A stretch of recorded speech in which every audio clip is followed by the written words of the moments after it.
NCDEX के MD और CEO Arun रास्ते साहब हमारे साथ हैं। सर, शुक्रिया आपने वक्त दिया बजट से ठीक पहले। सर, क्या कुछ होना चाहिए? एग्री वायदा 2 दशक का वक्त बीत चुका है, काफी कुछ करने की जरूरत है, कई मुद्दे हैं। छोटा जवाब दीजिएगा, क्या करके कैसे सुधार होगा? चैलेंजेस तो बहुत है, लेकिन सॉल्यूशन क्या है? आप क्या सॉल्यूशन देना चाहेंगे?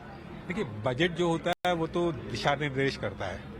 जो एग्री वायदा का सवाल है वो उसका बजट से कोई लेना देना नहीं है, तो मैं बजट को इससे दूर रखूंगा।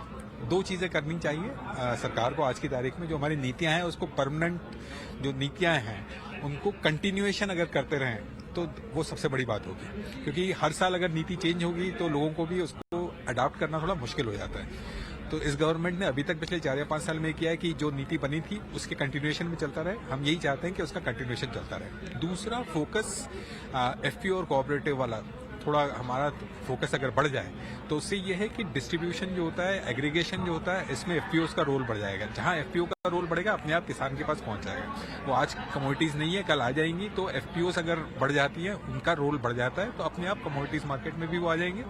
कमोडिटीज मार्केट में नहीं हो, जैसे आज गेहूं में हो, चावल में हो, कहीं भी हो, पर एफपीओ के पास थोड़ी परचेसिंग पावर बढ़ जाएगी, होल्डिंग कैपेसिटी बढ़ जाएगी, किसान को फायदा होगा।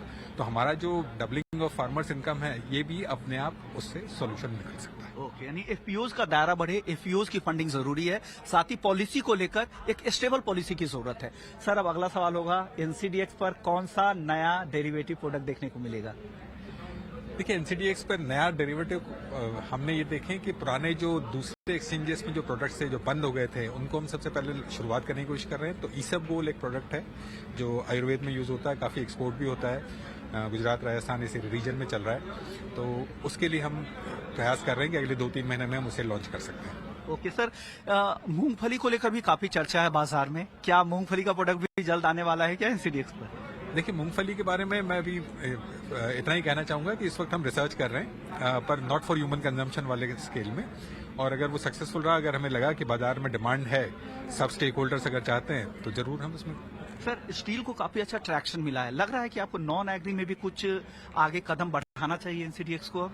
देखिए, बड़े अच्छी बात आपने कही, मुझे बड़ा अच्छा लगा कि स्टील का ट्रैक्शन आपने मेंशन किया है। तो स्टील में हमने शुरुआत की है। अगला हमारा जो है वो जो हमारे प्रधानमंत्री जी कहते हैं, मतलब कार्बन क्रेडिट की जो बात कर रहे हैं, पूरे विश्व में इस वक्त हम लोग बात कर रहे हैं कार्बन क्रेडिट्स की, कार्बन न्यूट्रल इंडिया की। तो इस वक्त हम काम कर रहे हैं कार्बन क्रेडिट्स के ऊपर। हमारी प्रोडक्ट एडवाइजरी कमेटी बन गई, उसकी फर्स्ट मीटिंग हो गई है। मतलब जो हमारा यहाँ G20 की प्रेसिडेंसी सितंबर तक चलेगी, उसमें जो कन्वेंशन होगा उसके पहले हम कोशिश करेंगे कि कार्बन क्रेडिट्स हम लोग लॉन्च कर दें, कार्बन फ्यूचर्स। ये हमारी कोशिश होगी। Carbon future